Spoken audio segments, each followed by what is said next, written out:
अस्सलाम वालेकुम।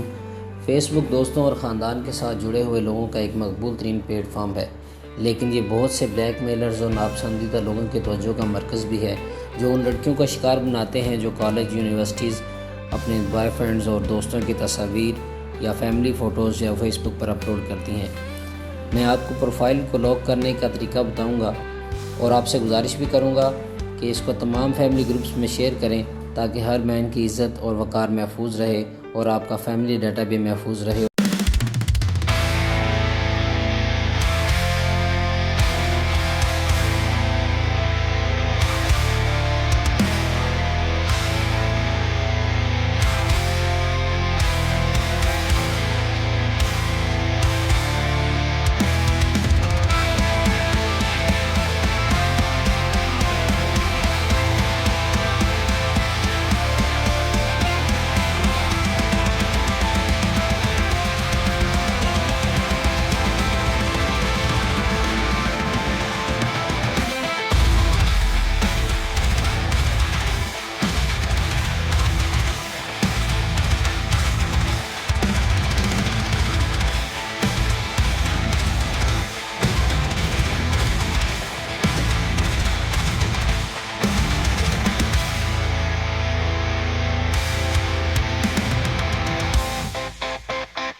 वीडियो अच्छी लगी हो तो लाइक कीजिएगा, चैनल को सब्सक्राइब करें।